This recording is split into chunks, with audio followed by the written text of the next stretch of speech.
So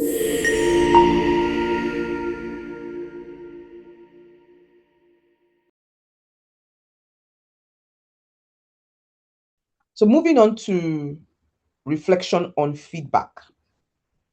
Now, this is also an area which is not compulsory. Okay, it's also an area which is not compulsory, but it would also help to meet your spread of entries, and it also help to meet your capabilities. So a new reflective log, you can reflect on MSF, you can reflect on, I will discuss all these later.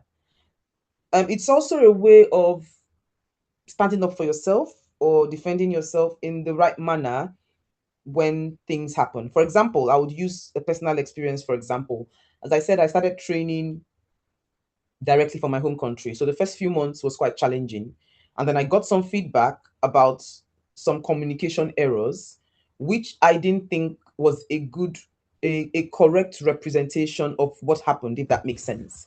So after having a chat with my supervisor about that, I went to reflect on it. Now, reflecting on something is not going to prove that you were not wrong or prove that you were not right. It's just to reflect on what was said and decide on what to do about it, or what you were told and decide on what to do about it. So if you wanted to do a version of feedback, you can say feedback. For me, it was feedback on okay, for example, let me just give a typical example, which I'm sure many people have experienced. I think it was I was on the ward, and that was my first week, and one of my colleagues told me, would you want to take a sample from this patient?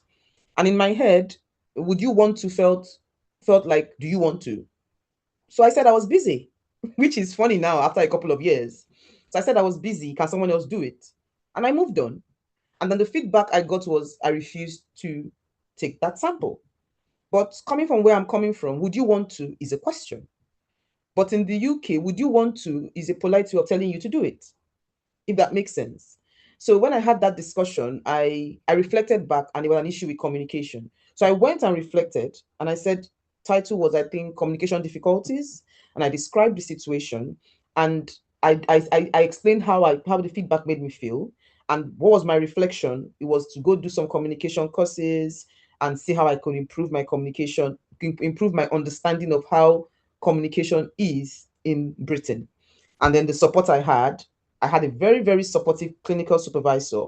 Now, how this reflection helped me was when I finished that rotation, and I had my clinical supervisor's review, because when I did the reflection, my supervisor saw it and then wrote a comprehensive discussion that we've had a chat and these are the things I'm doing about it. Now, when I had my final clinical supervisor review, it showed that I had improved exponentially, and all the things that happened in my first few weeks, I had improved and were not happening and had never happened again.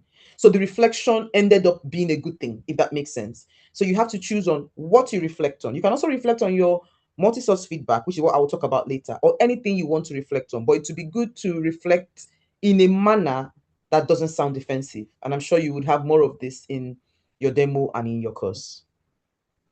Thank you.